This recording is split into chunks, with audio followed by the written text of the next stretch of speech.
You know, do a Carl Froch, stand there, hands high, just catch the shots there, keep chopping him, little punches like that, little bang. I'm messing with big strong animals, ponies, I'm pulling and ripping while they're on the YouTube doing all this.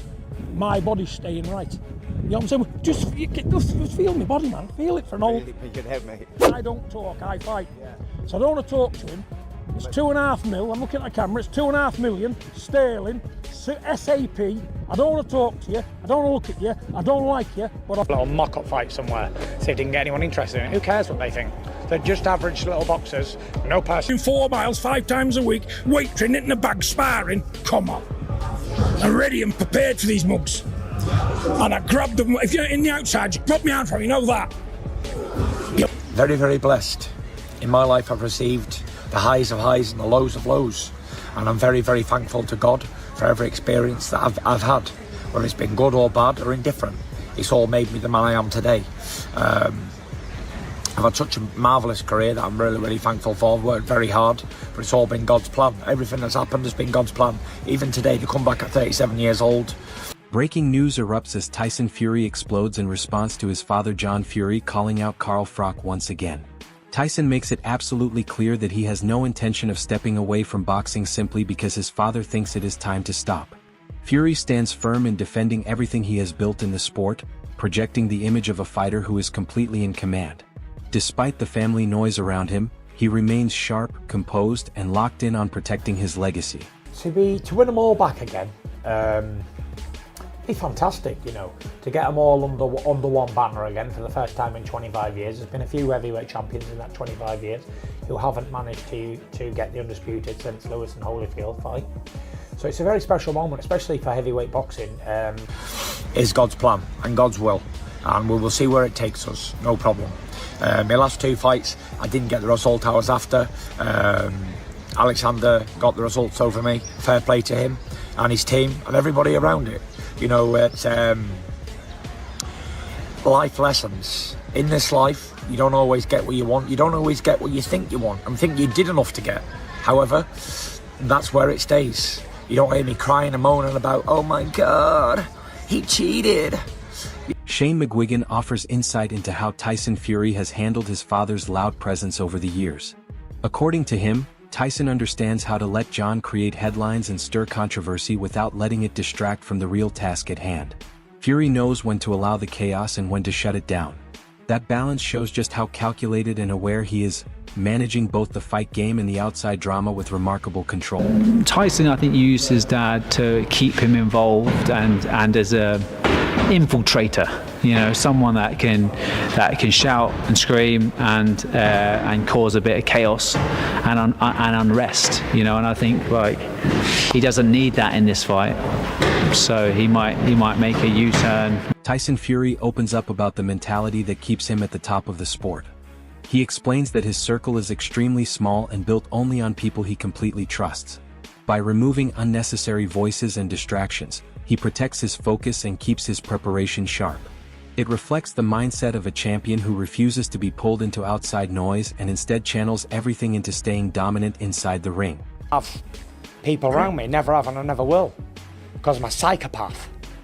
I can't have 1 million people around me because it doesn't work. I just have the same old people I've always knew, that's it. I'm not interested in making new friends, I'm not interested in what the next man's got, I'm not interested in what the next door neighbour's doing, don't care.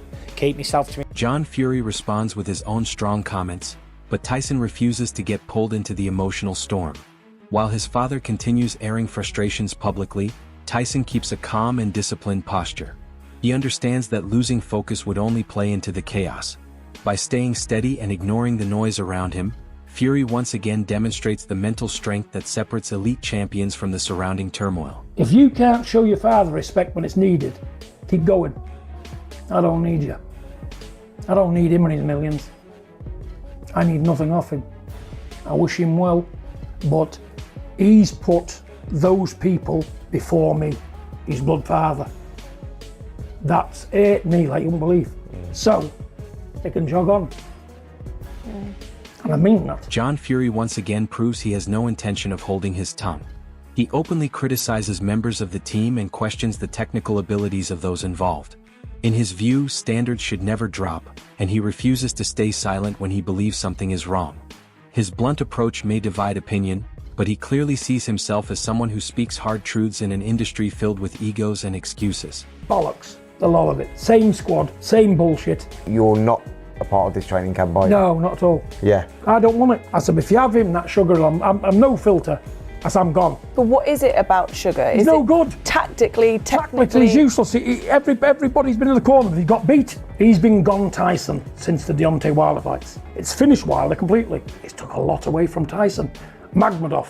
This is a problem. I'm the first one to say it, because all them out there, they don't pay enough attention to detail, Spencer. It's a high-risk fight for him, isn't it? It's not what I'd have done. Look at Usyk. Usyk saying, I'm 39-year-old. I want an easy time. He's picked Rico Van Hoover. Yeah. Man's not a boxer. I'm getting well paid for Rico, keeping my name out there. It's an easy fight. Even if Tyson wins this, it's 12 rounds of hard work. Carl Froch responds sharply to John Fury's comments, dismissing his loud challenges and questioning his credibility as a fighter.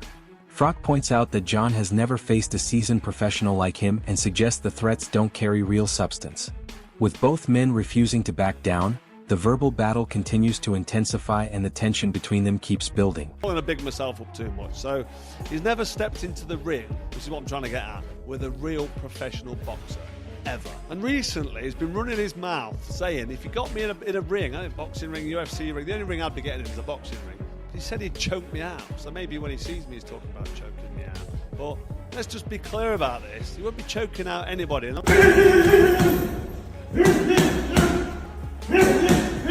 Big John Fury doubles down by highlighting the years of experience he claims to have gained inside boxing gyms. He insists that his understanding of the fight game runs deeper than most people realize. With typical confidence and bravado, he suggests that anyone stepping up against him would quickly see the difference in knowledge and toughness. It is the classic John Fury attitude, loud, proud, and impossible to ignore. Saying I've been around the gyms all my life, I've come off 200 years of knowledge in my head. These people can't compete with John Fury, and you'll see it on the 20. Joe Egan steps into the debate and doesn't hold back with his opinion. He labels John Fury a bully while giving strong credit to Carl Froch's decorated career. In his view, Froch's history of battling elite opponents would make the difference if things ever became physical.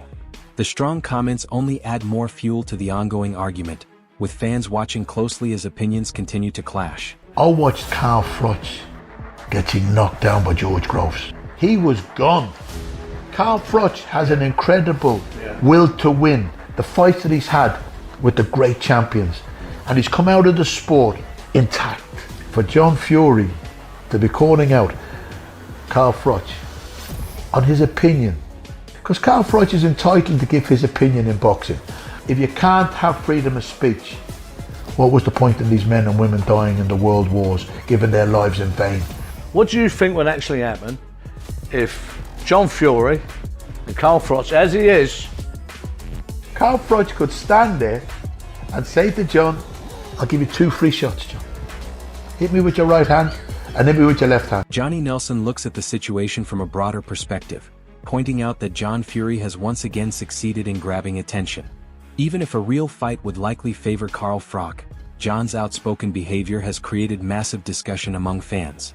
The situation highlights how drama and personality often drive the sport just as much as the fights themselves, and John Fury clearly understands how to keep himself in the spotlight. Froch.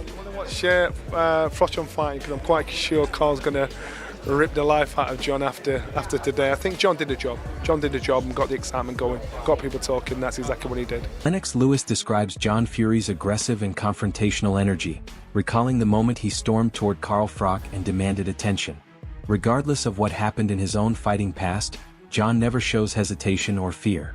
He thrives in heated moments and always seems ready to escalate the situation.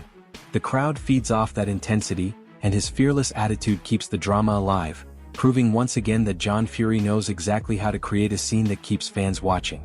He went and tried to approach Carl Froch, screaming all these things at him, the fighting man, John Fury, 100-0 on the hard road, in spite of the fact he's been ironed out in the boxing ring plenty of times, including by non-punchers like Henry Akin one day, and it's all there for the people to see.